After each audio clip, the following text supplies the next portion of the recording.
ሰላም ጥዕና ሃበልና ከመይ ትጸንሑ ፍትዋትን ክብራትን ቤተሰብ ሰማይ ሚድያ ነስዓት እዚ ዝተዋደዱ ሓበሬታታት ሒዝናልኩም ቀሪብና ኣለና። ሓበራዊ ጻንሒትኩም ምሳና ክኸውን ብምዕዳም ናብ ዝርዝራቶም ከነሰጋግረኩም።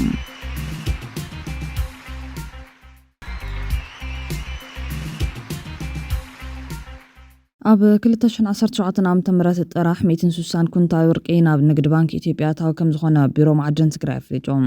ትግራይ ብዙሕ ሃፍትን ማዕድንን ካልእን ከም ዘለዋ ዝሓበረ ቢሮ ማዕድን ትግራይ ክንዲ ዝግባእ ከይተረብሐት ኣብ 2017 ዓ.ም ጥራሕ 160 ኩንታል ወርቂ ናብ ንግዲ ባንኪ ኢትዮጵያ ጨንፈር እንዳስላሴ ሽረ ኣታዊ ገይራ ኢሎም። ዘድልየና ኣታዊ ንምርካብን ዕድና ማዕድናት ስርዓት ንምትሓዝን ኩላትና ብቆራጽነትን ብዝተዋደደን መልክዑ ክንሰርሕ ኣለና ዝበለት ቢሮ ሃፍቲ ትግራይ ብዝግባእ ክንጥቀመሉን ግብርን ማዕድንን ተጠሚሮም ክኻዱ ኢሉውን ኩሉ ብሕጋዊ መንገዲ ክሰርሕን ግብሪ ክኸፍልን ይግባእ ተባሂሉ ክብል ድምፂ ወያነ ትግራይ ጸብጺቡ ዘሎ።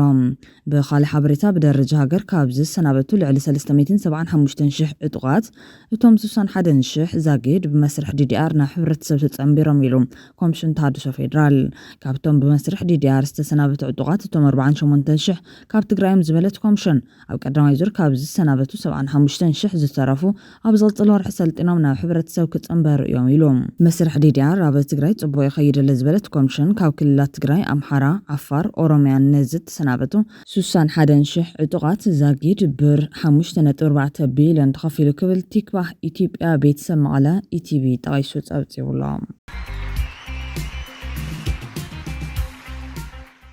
ብኻልእ ዜና ኣብ ምዕራብ ትግራይ ሰላሕታዊ ጽንተት ይቕጽለሉ ተባሂሎም ኣብ ዞባ ምዕራብ ትግራይ ወረዳ ወልቃይት ጣብያ ማይ ጥምቀት ቁሸት ዓዲ ጨገር ፍሉይ ቦታ ዝፋና ኣብ ዝተባሃለ ቦታ ኣብ ዋንነት መሬት ካብ ክልል ኣምሓራ ዝመጹ ወረርቲ ሓይልታት ምስ ተኸባቢ ነዋሪ ዝተለዓለ ጎንፂ 3 ዕጡቓት ናይ ተኸባቢ ተቐቲሎም ኣሎም። ብተመሳሳሊ ኣብ ቤት ሞሉ ቁሸት ማይ ዳዕሮ ዝተባሃለ ከባቢ እውን ብጉዳይ መሬት ዝተለዓለ ሓንቲ ጓል ኣንስተይቲ ነባሪት እቲ ጣብያ ብጥይት ዝተቐተለት እንትትከውን ካልኦት ተጋሩ ወልቀቶት እውን ኣብ ወጥሪ ኣትዮም ከም ዘለዉ ተፈሊጦም። ኣብ ወረዳ ወልቃይት ጣብያ ደጀና ነባሪት ዝኾነት ወይዘሮ በላይት ግርማይ ዝተባሃለት ኣብቲ ጣብያ ብዝተገበረ ኣኼባ ብኣምሓርኛ ተዛረብ ተባሂላ ኣይዛረበን ኣነ ትግርኛ ይዛረብ ኢላ ምስ ተዛረበቶም ናይቲ ጣብያ ናይ ወረርቲ ሓይልታት ምስለኒ ስራሕ መካየድ ዝኾነ ኣብ ወቂ ርጋን ግዳሽ ተኣሲሩ ናብ ጣብያ ፖሊስ ዓድረመጽ ዳጉን ወይ ርከብ ብሓፈሻ ብመሬት ዝተለዓለ ጉዳይ ጽንፈኛ ሓይሊ ሓዝውን ኣብ ልዕሊ ኣብ ትሕቲ ወረርቲ ዝርከቡ ወገናትና ሰላሕታዊ ዘረ ምጽናት ከበድቲ ገበናት ይፍጽም ኣሎ ኢሎም። ኣብ ዞባ ምዕራብ ዝርከቡ ሚሊሻታት ምስ ወገናትና ዳግም ኣይንዳምን ብዝብል ምኽንያት ናብ በረኻ ይብተኑ ኣለውን ተባሂሉ እዮም። ሕዚ ካብ ምዕራብ ትግራይ ዝበጽሐና ሓበሬታ ከም ዘመላኽቱ መብዛሕትኦም ሚሊሻታት ንሕርሻ ንወጽልና ብዝብል ሽፋን ናብ በረኻ ከም ዝተበተኑ ክሕበር ጸኒሑ እዮም። ኣብ ደጓዓታት ምዕራብ ዝርከቡ ሚሊሻታት ናብ በረኻ ተበቲኖም ዝተረፉ ውሑዳት ድማ ተመሳሳሊ ስጉምቲ ክወስዱ ኣብ ምድላዋት ኣለዎም። ናብ በረኻ ዘይተበተንኩም ዕጡቓት ካብ ዝሓለፈ ተማሂርኩም ምስ ወገናትኩም ብሰላም ትነብሩሉ ሰላማዊ ፍታሕ ክትመርጹ ይምከር ክብል ኣብ ሱዳን ሓርነት ትግራይ ተዳልዩ ዘሎ ሰራዊት መጽዋዕታ ክገብር ምጽንሑ ዝፍለጥ ኮይኖም ሚሊሻታት ወየንቲ ወልቃይትን ጸገዴን ተጋሩ ብሓፈሻት ዞባ ኣብ ንሓርነት ቃልሲ ከም ዘለውን ዝፍለጥ እዮም። ኣብ ራዕዲ ተሸሚሞም ዘለዉ ተስፋሕፋሕቲ ሓይልታት ተደጋጋሚ ኣኼባን ምልዓል ዝገብሩ ዘለዉ ኮይኖም ንስኹም መህደም ኢኹም ተመዓራሪ ዘለኹም ክብሉ ዕጡቓትን ኣምሓራ ኣስመላሽ ኮሚቴ ሓይልታት ኣምሓራ ክገጥሙሎም ጸኒሖም ኣለዎም። ኣብ ምዕራብ ትግራይ ከተማ ዳንሻ ብመራሒ ጽንተት ደመቀ ዘውዱ ዝተጸውዐ ኣኼባ መኽበርቲ ሰላም ብዝብል ስያመ ዝተወደቡ ዕጡቓት ዝተረኸቡሉ ነይሮም። ዕላማት መድረኽ ውሽጥና ንፈትሽ ንጠናኸር ዝብል እኳ እንተነበረ ብትጸራሪ ብዘይምርዳእ ተበቲኑ እዮም። ኣብታ ኣኼባ ዝተረኸቡ ዕጡቓት ንደመቀ ቃል ብቓል ሕሞራ ገዲፍኩም ቤት ጽሕፈትኩም ናብዚ ናብ ዳንሻ ምዝዋርኩም ንባዕልኩም ከተድሕኑ ኢኹም ትዳለዉ ዘለኹም ኢሎሞም ኣለዎም። ቤት ጽሕፈት ዞባ ምሕዳር ካብ ከተማ ሕሞራ ናብ ዳንሻ ቅድሚ ወርሒ ኣቢሉ ከም ዘዘዋውርዎ ምጽብጻብ ናይ ዝካር ራዕዲ ዝሓደሩ ሓይሊ ጽንተት ምስ ክልል ኣምሓራና ዝወዳቡ ከባቢ ይጽጋዕ ዘሎም። እዚ ዝገበርኩምዎ ድማ ገዲፍኩም ናብ ክትሃድሙ ስለ ዝደለኹም እዩ ዝብል ተላዒሉ። በዚ ምኽንያት ተስፋ ዝቆረጹ ዕጡቓት ካብ ከተማ ዳንሻን ከባቢውን ንበረኻ ምህዳም ቀጺሎም ኣለዎም። ሚሊሻታት እቲ ዞባ ድማ ምስ ኣሕዋትና ይንዋጋዕን ብዝብል ቃልሶም ሓይሎም ቀጺሎም ኣለዎም። ቁጥዕን ውሽጣዊ ቃልሲ ህዝቢ እቲ ዞባ ዘደናገጾም ወረርቲ ሓይልታት ኣምሓራ ኣብ ልዕሊ እቲ ኣብ እቲ ዞባ ዝተረፈ ተረፍ ጽንተት ናይ ሓይሊ መልጢ ስጉምቲ ተጠናኺሮም መቐጻሎም ዕጡቓትን ሚሊሻታትን ናብ በረኻታት ጸገደ ይጽምበሩ ምህላዎም እውን ይግለጽ ኣሎ። ሰማይ ሚድያ ናብ ዝወረዱ ካሊ ሓበሬታት ተሰጋጊርና ድሕሪ ሕዚ ሕግን ስርዓትን ከነኽብር ኢና ኢሉ ላዕሎ ኣዛዚ ሓይልታት ጸጥታ ትግራይ ተጋዳላይ ዮሃንስ ወልደ ጆርግስ ዋና ኣመሓዳሪ ዞባ ምብራቕ ትግራይ ተከለል ሓጋዝ ብወገኖም ሰባት ብፖለቲካዊ ሰልፎም እምነቶም ይኹን ካልእ ኣረኣእያታቶም ዝበጽሕ ምጉናይ ደው ክብልን ኣብ መገዛ ዓዶም ብዘይ ኣፈላላይ ክነብርን ከም ስራሕ ኣረጋጊጾም እቶም ኣመራርሓነት ዝገለጹ መድረኽ ትልሚ ምኽባር ጸጥታን ድሕነትን ጥሙር ኮሚቴ ኣካላት ጸጥታ ዞባ ምብራቕ ትግራይ ኣብ ከተማ መቐለ ኣብ ዝተኻየደሉ እዋን እዩ ዋና ኣመሓዳሪ ዞባ ምብራቕ ትግራይ ኣይተከላል ሓጋዚ ኣመራርሓት ዞባ ኣብ ክልተ ብምኽፋሉ ጸጥታን መንግስታዊ ግልጋሎትን ኣብ ጸገም ወዲቖም ምጽኑሖም ብምግላጽ ህዝቢ ጸጥቱ ውሕስ ኮይኑ ናብ ልምዓት ክወፍርን ሰባት ብፖለቲካዊ ሰልፎም እምነቶም ይኹን ካልእ ኣረኣእያታቶም ዝበጽሕ ምጉናያት ደው ክብልን ምስ ኣካላት ጸጥታ ተዋዲድካ ከም ዝስራሕ ገሊጾም ኣብ ሓራ መሬት ዘሎ ሓይሊ ብሰላማዊ መንገዲ ከነፍርሶን ሕቶ ዘሎም ወገናት ብሰላማዊ መንገዲ ክቃለሱ ክንፈቅድን ይግባእ ዝበሉ ኣይተኸላሊም ካብ ዝወጻኢ ብሽም ሓራ መሬት ከባቢና ናይ ሸፋቱ ቦታ ክኸውን ኣይንፈቅድን ክብሉ ተዛሪቦም ተጠቃምነት ሓርበኛታትን ስድራ ሓርበኛታትን ንምርግጋጽ ካብቲ ዝተጀመረን ላዕሊ ክንሰርሕ ይግባእ ዝበሉ እቶም ኣመሓዳሪ ብፍላይ ድማ ኣብቲ ዞባ ዘረኣዩ ገበናትን ስጋታት ገበን ንምውጋድ ተናቢቡ ካብ ምስራሕ ኣገዳሲ ምዃኑ ኣገንዚቦም ኣብቲ ሓበራዊ መድረኽ ኣካላት ጸጥታት ዞባ ዝተረኸበ ጀነራል ዮሃንስ ወልደ ጆርግስ ጆን መዴድ ድሕሪ ሕዚ ሕግን ስርዓትን ከነኽብር ምዃንና ንምፍላጥ ዝተጸውዐ መድረኽ እዩ ዝበለ ኮይኖም ዞባዊ ጸጥታዊ ኩነታት ንምርግጋጽ ኩሉ ኣካል ተዋዲዱ ክሰርሕ ዘኽእል እዩ ድሕሪ ምባል ንረብሓ ህዝቢ ትግራይ ዝቃለስ ዝኾነ ይኹን ሓይሊ ምስ ጆኖሳይድ ዝፈጸሙ ኣካላት ተጸጊዑ ክኸይድ ኣይግባእን ክብል ገሊጹሎም ዝኾነ ውልቀ ሰብ ይኹን ውዳበ ልዕሊ ህዝቢ ትግራይ ኣይኮነን ዝበለ ጆን መዴድ ኣብዚ ከባቢ ዘለና ኣካላት ጸጥታ ህዝቢ ኣብ ጎኒ ጸጥታ ረቢቡ ወሳናይ ሚና ንክጻወት ጸጥታን ድሕነትን ህዝቢ ብምሓስ ፍትሕን ተሓታትነትን ከነረጋግጸሉ ይግባእ ዝበለ ኮይኖም ድሌት ህዝቢ ትግራይ ጸገማቱ ክንፈትሐሉ እምበር ተወሳኺ ጸገም ክንፈጥረሉ ስለዘይኮነ ዘይምዕሩይ ኣሰራርሓታት ብምውጋድ ህዝቢ ኣብ ጎንና ከነሰልፎ ይግባእ ኢሎም ጉጅለ ህግደፍ ኣብ ትግራይ ስልያዊ መርበባቱ ዘርጊሑ ተባሂሎም ድምፂ ተቃውሞን ዝተፈለየ ሓሳብን ዘርዕዶ ጉጅለ ህግደፍ መዓልቲ ናይቲ በብግዚኡ ከካይዶ ዝጸንሐ ስግረደባዊ ናይ ጩያን ስዋርን ተግባራቱ ሕዚ እውን ፖለቲካ ጽምዶ ከም ጉልባብ ተጠቂሙ ኣብ ውሽጢ ትግራይ ክንቀሳቀሱን ንጸንሑ ድሌት ፍትሒ ኤርትራውያን ምጭዋይን ምስዋርን ኣሃዱታት ስልያ ውሽጢ ትግራይ ከም ዝብተና ገይሩ ምህላው ካብ ትግራይ ዝረኸብና ሓበሬታ ኣረጋጊጹ ዋላ እውን ንነሱ ውልቃዊ ተቃውሞ ከም ስጋት ስልጣን ጠሚቱ ብጥንቃቐ ዝንቀሳቀስ ጉጅለ ህግደፍ ንዝሓለፈ ኣስታት 30 ዓመታት ናይ ተቃውሞ ድምፂ ብምዕባስን ብምስዋርን ናይ ስልጣን ዘመኑ ኣብ ምንዋሕ ምህላው ዝፍለጥ ኮይኖም እዚ ሕዚ ኣብ ትግራይ ዝገብሮ ዘሎ ስልያዊ ምንቅስቃሳት እውን ማዕፀልታ ሕሉፍ ባህርያት ናይቲ ጉጅለ ምዃኑ እዮም ምንጭታትና ዝገልጹ ንዝሓለፈ ብርክት ዝበለ ዓመታት ኣንጻር ዓመፅን ጭቆናን ጉጅለ ህግደፍ ንዝካየደ ህዝባዊ ቃልሲ መሰረት ኮይና ዝጸንሐት ትግራይ ኣብዚ ሕዚ ሰዓት ኣብ ትሕቲ ሙሉእ ከበባ ኣባላት ስልያ ጉጅለ ህግደፍ ወዲቓ ምህላዋ ዝጠቐሰት ሓበሬታ ጉጅለ ህግደፍ ልክዕ ከምቲ ካብ 2018 ነትሒዙ ኣብ ኣዲስ ኣበባ ዝገብሮ ዝነበረ ናይ ጩያን ምስዋርን ተግባራት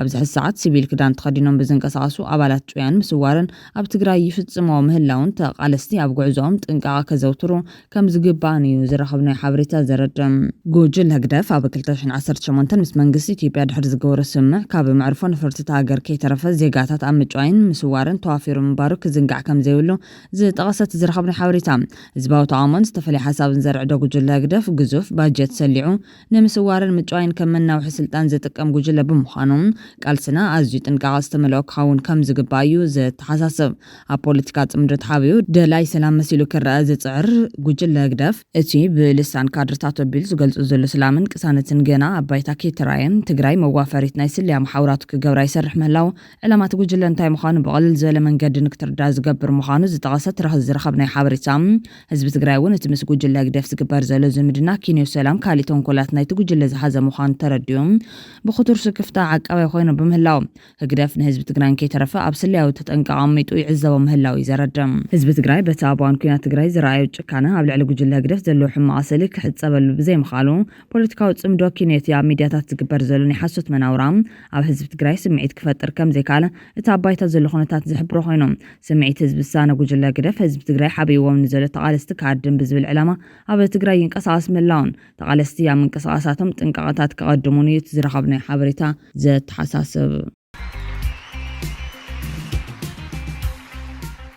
ናብ ዜናታት ወጻኢት ሰጋጊርና ሱዳን ናብ ሆስፒታል ብዝተፈጸመ ዘስካሕክሕ መጥቃዕቲ ህጻናት ተቐቲሎም ኣብ ሆስፒታል ሱዳን ብዝተፈጸመ ዘስካሕክሕ መጥቃዕቲ ዝበዝሑ ህጻናትን ሰሙያ ጥዕናን ዝኾኑ 40 ሰባት ከም ዝተቐተሉ ዳይሬክተር ውድብ ጥዕና ዓለም ዶክተር ቴድሮስ ኣድሓኖም ገሊጾም።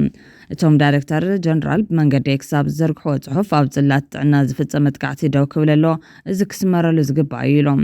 እቲ መጥቃዕቲ ኣብ ምዕራባዊ ግዛት ኮርዶፋን ኣብ ዝርከብ ሆስፒታል አልሙጃላድ ብቐዳሚ ተፈጺሞም። ሆስፒታል አልሙጃላድ እቶም 30 ዓመት ኣብ ዝቕፀረ ኩናት ሕድሕድ ሱዳን ተጸሚዶም ዝርከቡ ሰራዊት ሱዳንን ሓይልታት ዳዕመል ሰሪዕን ይዋገሎም ካብ ዘለዉ ግንባራት ኣብ ቀረባ ርሕቐት እዩ ዝርከብ። ሰራዊት ዳዕመል ሰሪዕ በቲ መጥቃዕትን ሰራዊት ሱዳን ክኸሱን ከለዉ ሰራዊት ሱዳን ግና ዛጊድ ዝሃቦ ምላሽ የለን። ሕብራት ሃገራት ዝደማዊ ኩናት ኣብ ዓለም ትዝሓሰ መቕልላዊ ይስዕብ ከም ዘሎ ብተደጋጋሚ ገሊጹ እዮም። ኣብ ዳርፉር ዝተፈጸመ ምድቃቕ ዓሌት ሓዊሶም በዚ ኩናት ኣብቲ ሃገር ኣሽሓት ሰለማውያን ሰባት ተቐቲሎም ሚልዮናት ክመዛበሉ ተገዲዶም ኣለዎም።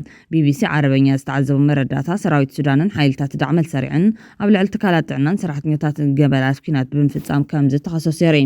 ኔትወርክ ዶኳተር ሱዳን ኣብ ሞጉላድ ዝርከብ ሆስፒታል አልሙጃልድ ኣብቲ ከባቢ ኣገልግሎት ዝህብ ብሕታዊ ትካል ጥዕና ከም ዝነበረ ፍሊጦም። ኣብ ሱዳን ዝርከብ ቤት ጽሕፈት ውድብ ጥዕና ዓለም በቲ መጥቃዕቲ ካብ መንጎ ዝተቐተሉ ልዕሊ 40 ሰባት እቶም 6 ህጻናት 5 ድማ ሰሙያ ጥዕና ከም ዝኾነ ፍሊጦም። ብዙሓት ሰባት ከምዚ ተጎድኡን ሓቢሩ ኣሎ።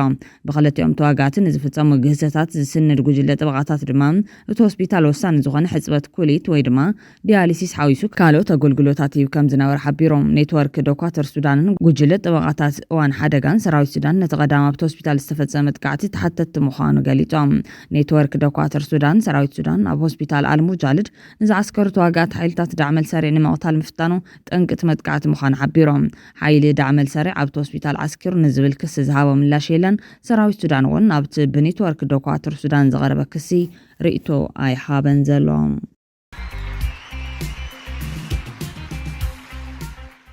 ተቃውሞታት ኬንያ ሓያሎ ሰባት ተቐቲሎም ኣለዎም። ኣብ ዝተፈላለዩ ከተማታት ተቃውሞታቶም ከስምዑ ዝውዕሉ ብኣሽሓት ዝቑጸሩ ኬንያውያን ፕረዚደንት እቲ ሃገር ካብ ስልጣኑ ክወርድ ይጠልቡ ኣለዉ። ኣብቲ ጎነፂ ዝተሓወሱ ተቃውሞታት ብውሕዱ 16 ሰባት ከም ዝተቐተሉ ተጠባቂ ሰብኣዊ መሰላት ኣምነስቲ ኢንተርናሽናል ጨንፈር ኬንያ ኣመልኪቶም።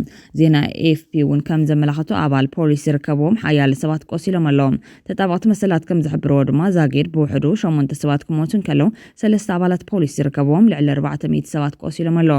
ካብዚኦም እቶም 8 ብጥይት ዝቆሰሉ እዮም። እቶም 83 ናብ ፍሉይ ሕክምና ተወሲዶም ከም ዘለዉ ማሕበር ሕክምና ኬንያ ማሕበር ሕጊ ኬንያን ጉጅለ ስራሕ ተሃድሶ ፖሊስን ዘውፅኡ ሓበራዊ መግለፂ ኣመላኺቶም። ፕረዚደንት ዊልያም ሩቶ ኣብ ዝሃቦ መግለፂ ንዓበኛታት ንሰላምን ምርግጋዕን ሃገር ካብ ምፍራስ ክቁጠቡ ተማሕፂኑ ኣሎ። እቲ ትማሊ 25 ሰነ 2025 ኣብ ርእሰ ከተማ ናይሮቢ ሞምባሳ ኪሶን ዝኣምሰላ ከተማታት ዝካየድ ዘሎ ተቃውሞታት ነቲ ቅድሚ ሓደ ዓመት ኣንጻር ኣካታዕማዊ ፋይናንስ መንግስቲ ዝተኻየዱ ሰልፍታት ንምዝካር ዝዓለመ እዩ። ኣብቲ እዋን ሩቶ ነቲ መንግስቲ ዘቕረበ ወሰኺ ግብሪ ክስሕብ እኳ እንተተገደደ እቲ ተቃውሞ ግን ካብ ስልጣን ክወርድ ዝቐርብ ፃውዒታትን ኣንጻር ጭካነ ፖሊስ ዝገልጽ ቁጥዕን ተቐይሩ መንባሩ ይዝከር እዩ። እቲ ካብ ርእሰ ከተማ ናይሮቢ ወጻኢ ከም ዘሎ ዝተገለጸ ፕረዚደንት ሃገርና እያ ስለዚ ሰላማ ክንሕልዎ ኣለና ካብ ሕጊ ወጻኢ ክንንቀሳቐስ የብልናን ኢሎም። ተቃውሞታት ንኬንያ ክዕንብዋ የብሎምን ነገራት ምስ ከፍኡ ንኸዶ ካሊእ ሃገር የብልናን ክብል እቲ ንዓብይ ካድ ፀዊዑ ኣሎ። ኣብታ ኣብ 2024 ዝተኻየደ ተቃውሞ ብውሕዱ 60 ሰባት ከም ዝተቐተሉ ተጠባቕቲ ሰብኣዊ መሰላት ይገልጾም። ኣብ ጠርዚ እቲ ጸረ መንግስቲ ዝተኻየዱ ተቃውሞታት ገለ ካብቶም ተቃውሞታት ዘስምዑ ዘለዉ ሰባት ናብ ውሽጢ ህንፃ ባይቶ ብምእታው ንብረት ክዕንቡ ኣብ ማሕበራዊ መራኸቢታት ኣብ ዝተዘርግሑ ቪድዮታት ተራእዮም እዮም። እዚ ነቶም ቅድሚ ሓደ ዓመት ኣብ ዝተኻየደ ሰፊሕ ሰልፊ ዝሞቱ ሰባት ንምዝካር ዝካየድ ዘሎ ተቃውሞታት ሓይልታት ጸጥታ ኣብ ናይሮቢን ካልኦት ዓበይቲ ከተማታትን ተዋፊሮም ኣለዎም። ኣብቲ ሃገር ካብ ዝርከቡ 47 ግዛታት ብውሕዱ ኣብተን 20 ተቃውሞታት ይካየድ ከም ዘሎ ሰፊሕ ተነባብነት ዘለዋ ዓባይ ጋዜጣ ዴይሊ ኔሽን ሓቢራ። ኣብተን ተቃውሞታት ዘንግዳ ዘለዋ ከተማታት ድማ ፖሊስ ሰልፈኛታት ንምብታን ዘንብዕ ጋዝ እናተጠቐመ ይርከብ። ኣሽሓት ሰልፈኛታት ሩቶ ይውረድ ዝብል ጭርሖ እናስምዑ እቲ ፕረዚደንት ካብ ስልጣኑ ንክወርድ ይጠልቡ ኣለዎም። ኣብ ናይሮቢ ጥራሕ ብውሕዱ 50 ሰባት ከም ዝቆሰሉ ቢቢሲ ዝረኸቡ ሓበሬታ ኣመላኺቶም። ሃገራዊ ሆስፒታል ኬንያታ ዝተፈላለዩ መጉዳእቲ ዘጋጠሞም ሰባት ንሕክምና ተቐቢሉ ኣሎ። እዚ ኣሃዝ ግን ብጥይት ዝቆሰሉ ዘጠቓልል ምዃኑ ንጹር ኣይኮነን። መንግስቲ መደብራት ቴሌቪዥንን ሬድዮን እውን ቀጥታዊ ሽፋን ከቋርጹ ኣዚዙ ኣሎ።